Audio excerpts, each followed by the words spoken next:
고난주간 특별 새벽 기도회, 오늘은 5일차입니다. 이 아침에 함께 부를 찬송 147장.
성경 말씀 요한복음 19장 28절에서 37절까지의 말씀.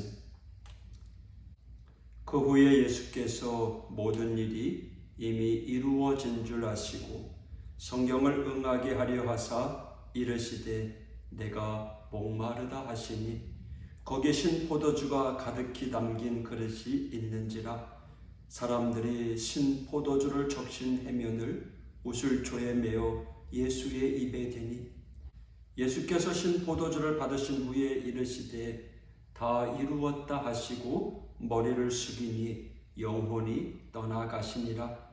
이날은 준비일이라. 유대인들은 그 안식일이 큰 날이므로 그 안식일에 시체들을 십자가에 두지 아니하려 하여 빌라도에게 그들의 다리를 꺾어 시체를 치어달라 하니 군인들이 가서 예수와 함께 못 박힌 첫째 사람과 또 그 다른 사람의 다리를 꺾고 예수께 이르러서는 이미 죽으신 것을 보고 다리를 꺾지 아니하고 그중 한 군인이 창으로 옆구리를 찌르니 곧 피와 물이 나오더라. 이를 본 자가 증언하였으니 그 증언이 참이라. 그가 자기의 말하는 것이 참인 줄 알고 너희로 믿게 하려 함이니라. 이 일이 일어난 것은 그 뼈가 하나도 꺾이지 아니하리라 한 성경을 응하게 하려 함이라. 또 다른 성경에 그들이 그 찌른 자를 보리라 하였느니라. 아멘. 고난주간 특별 새벽 기도의 그 주제는 순환의 현장 목격자가 있습니다. 오늘은 28절에서 37절을 통해서 이 사실을 누가 증언합니까? 입니다. 우리는 고난주간, 순환주간 내내 요한복음에 기록된 예수님이 체포당하신 그 이후의 일들을 묵상해 왔습니다. 그런데 좀 이상한 생각은 안 되시는가요? 체포 현장은 그렇다 치고 가야바 대제사장 그 집안의 일, 빌라도 관정에서의 일, 골고다 언덕의 일 등등 그 모든 과정을 어떻게 이렇게 세심히 묘사하고 기록할 수 있었을까요? 분명 예수님이 체포당하고 난 후에 예수님 주위에 있던 제자들, 지지자들 없었다고 했는데 다 도망갔다고 했는데 어떻게 그 과정을 다 기록할 수 있었을까요? 심지어 빌라도 관정 그 안에서 일까지 어떻게 기록할 수 있었을까요?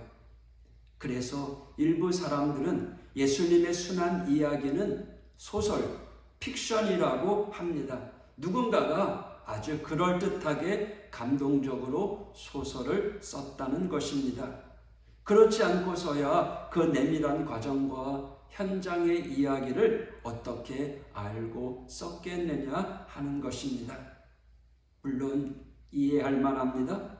그런데 우리가 놓치는 게 하나 있습니다.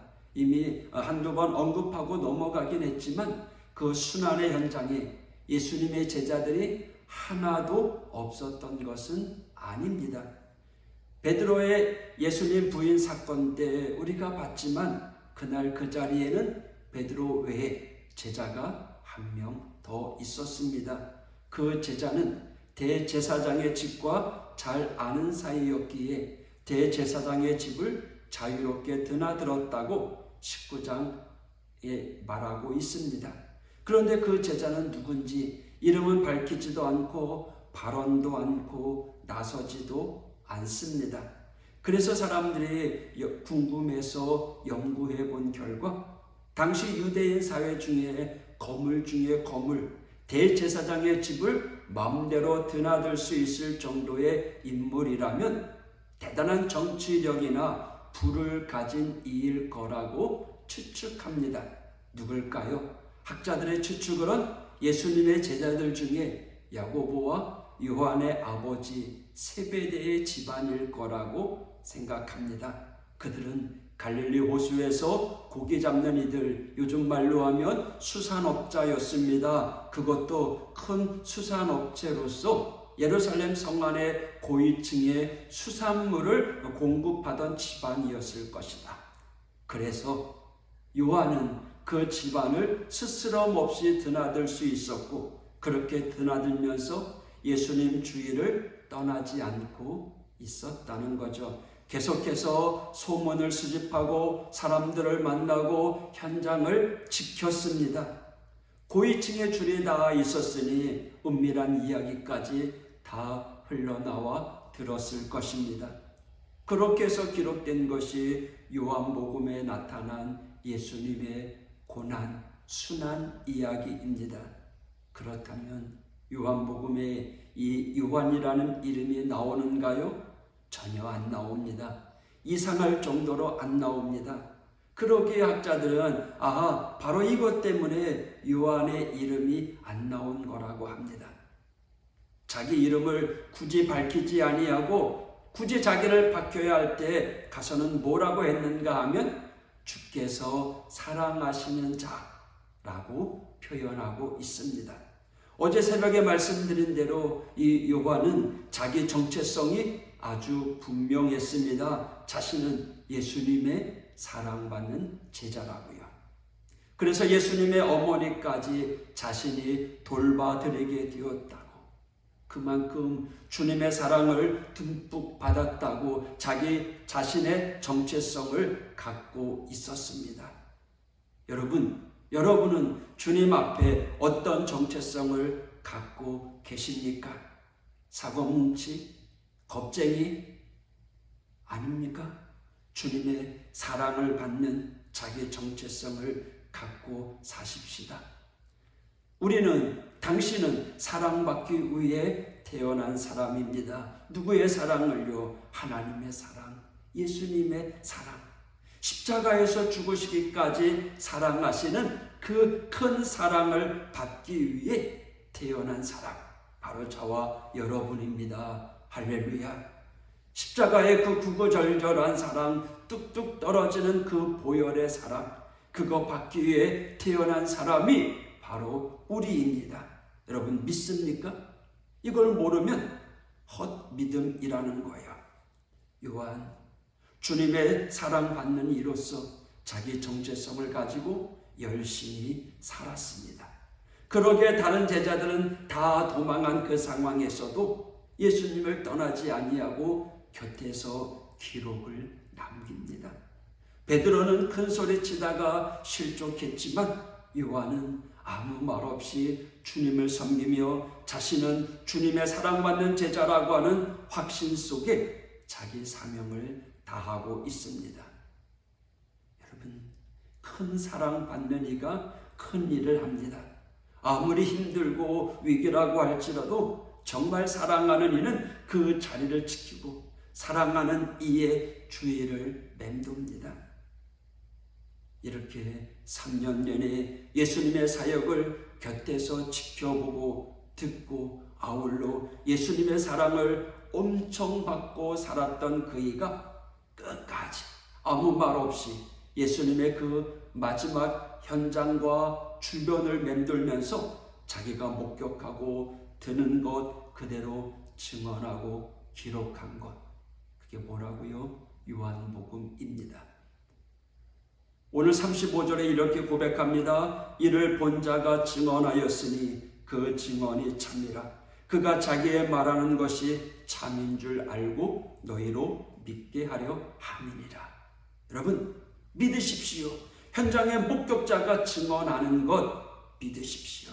현장 중에 증거 중에 가장 확실한 증거는 현장의 목격자입니다. 이것저것 증거물보다 현장에서 내는 똑똑히 봤어 하는 그 목격자, 그 증언이 가장 확실합니다. 저는 그러기에 이 요한복음이 증거하는 모습 그대로 모든 것을 믿습니다. 아멘. 이 목격자가 오늘 십자가 위에 예수님 그 마지막의 모습을 오늘 이렇게 증언합니다.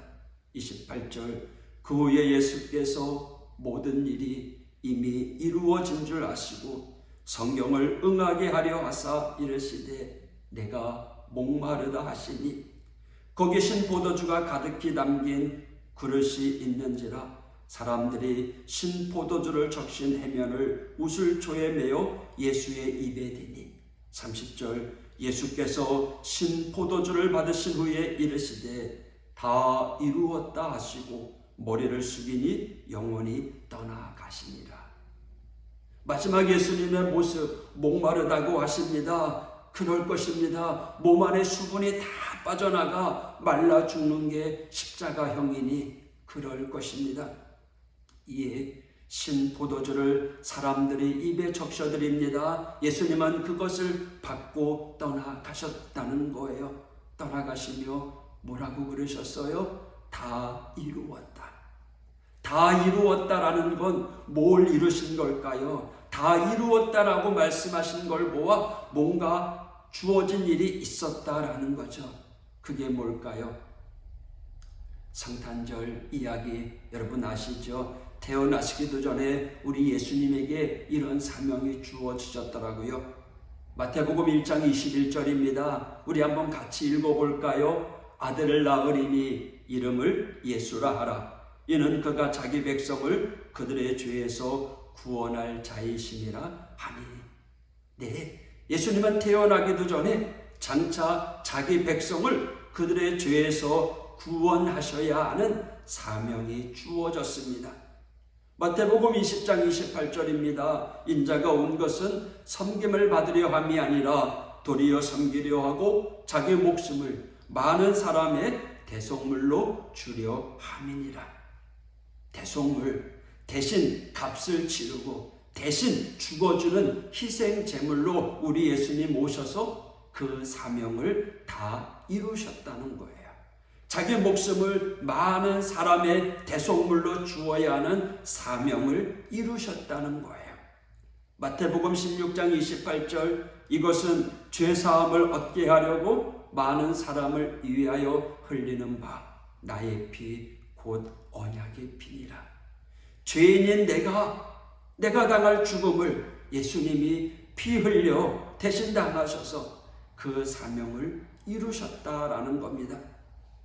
요한복음 3장 16절, 하나님이 세상을 이처럼 사랑하사 독생자를 주셨으니 이는 그를 믿는 자마다 멸망하지 않고 영생을 얻게 하려 하심이라. 하나님께서 예수님을, 그를 십자가에서 내 죄로 인해 죽으신 그 예수님을 믿는 모든 이들은 멸망하지 않고 영생을 얻게 해주신다는 거예요. 예수님은 그 사명을 다 이루셨다라는 거예요. 사도행전 16장 31절, 주 예수를 믿으라. 그리하면 너와 내 집이 구원을 받으리라. 사랑하는 성도 여러분, 여러분의 가정이 구원의 반석 위에 서 있기를 축복합니다. 예수님은 이것을 다 이루시고 십자가에서 고요히 돌아가셨습니다. 그래서 비참하게 매달려 죽으면서도 돌아가시면서도 그러셨습니다. 다 이루었다. 어제 새벽에 우리가 가졌던 생각, 마지막까지 예수님의 마음속에 남아있었던 것이 무엇일까 생각했는데 그것은 바로 성부 하나님께서 예수님에게 주신 사명이었습니다. 정신이 가물가물해지는 그 순간에도, 거친 숨을 마지막 내몰아쉬는 그 순간에도 예수님의 의식, 그 마음에는 성부 하나님께서 그에게 주신 사명이 있었습니다. 그리고 예수님은 그 사명을 다 이루었다 하시고 돌아가셨습니다. 여러분, 우리도 이렇게 고백하고 세상을 떠날 수 있다면 얼마나 행복할까요? 사랑하는 하옥의 성도 여러분, 주님께서 저에게, 우리에게 주신 사명이 있습니다. 그 사명 다 이루고 때가 되면 우리는요, 본능적으로 더 살겠다고 아우성치고 살아가는 것이 아니라 자녀 손들 앞에서 조용히 우리에게 맡겨신, 주님이 내게 주신 사명, 내가 다 이루었다. 그게 바로 너희들이다 라고 고백하며 평안히 주님께로 돌아가는 성도 되어봄이 어떤가요? 그게 예수님의 제자 아닌가요? 우리는 하나님께서 예수님을 통해서 십자가의 고통을 통해 낳아주신 구원받은 백성입니다. 하나님께서 우리를 긍휼히 여겨 주실 것입니다. 하나님은 우리에게 사명을 주셨습니다. 오늘도 주님을 사랑하는 마음으로 우리의 사명을 확인하고 사명을 감당하기에 힘쓰는 이 하루가 되길 원합니다.